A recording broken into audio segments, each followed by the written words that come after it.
The world of video games and subculture of video game enthusiasts has continued to grow year after year since the dawn of console gaming in 1971. Arcades, once the forefront of this technology, soon began to dwindle away as all entertainment and titles one could ever ask for to play are now readily available at their fingertips. Anywhere from the introduction of Pong, Super Mario Bros., or the Call of Duty series, no technology or entertainment platform has delivered such an enjoyable experience with its audience than video games have in the past decades. In 1967, the Brown Box came out and offered the first glimpse at video game consoles, which was developed by Sanders Associates. In 1972, the Magnavox Odyssey released and it featured 12 games, only allowing for different colored dots and lines on the screen due to its lack of sufficient hardware.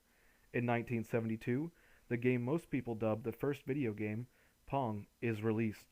Pong was developed by Nolan Bushnell, the same individual who was on the development team for Computer Space. But what set Pong as the grandfather of video games was the fact that it was the first video game console combination with sound to be sold to the public. Sears at the time was the only retail chain that carried Pong, and if you get your hands on an old Atari, chances are it will have the Sears logo on it. Pong, however, was limited.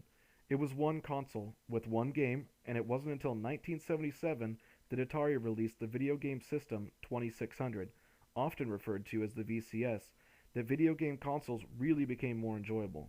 Now, with the 2600, games came in cartridges, and your console could now interchange cartridges to play a few different titles. Even with the introduction of consoles like the Descendant, the 5200, Coleco's ColecoVision, and Mattel's Intellivision, there still wasn't an abundant demand for home video game consoles. Arcades still had the upper hand and could provide better quality games and were cheaper to visit on a regular basis than the cost to own one of these consoles were.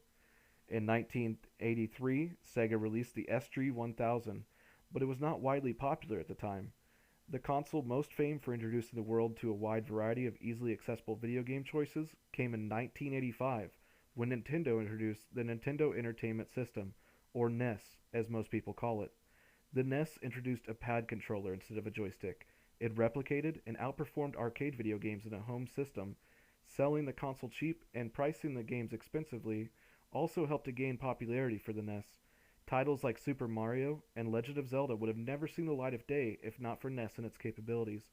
In 1989, what I consider the best thing to ever happen to video games, the Nintendo Game Boy came out and introduced the very first handheld game system with interchangeable cartridges and mobile capabilities. Game Boy would go through a few facelifts over the span of 9 years, changing from Game Boy to Game Boy Pocket and then Game Boy Color, featuring all of the amazing old Pokemon games. In 1990, a game console ahead of its time, the Neo Geo releases, but its cost and expensive games kept it from achieving popularity. In 1991, on the day of my birth, fiddling one of the best consoles for video games is released. It is the Super NES, which furthered the popular titles of Donkey Kong, Super Mario Bros., Metroid, and Zelda even further. For this long period, Nintendo was left largely uncontested in the video game console world.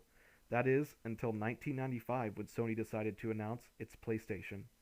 Featuring a whole new sleek innovative design, cheaper video games, and a way better system spec than what was currently offered, the PlayStation introduced titles like Resident Evil, Gran Turismo, Tekken, Crash Bandicoot, and Metal Gear Solid.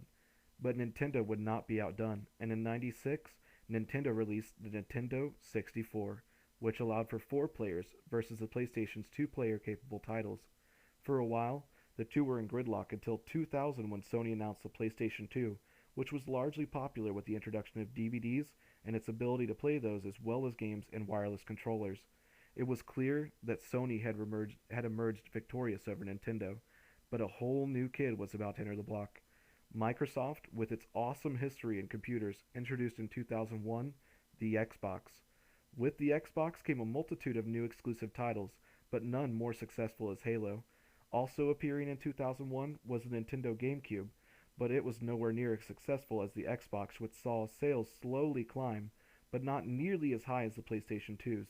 In 2005, Xbox followed up with the Xbox 360.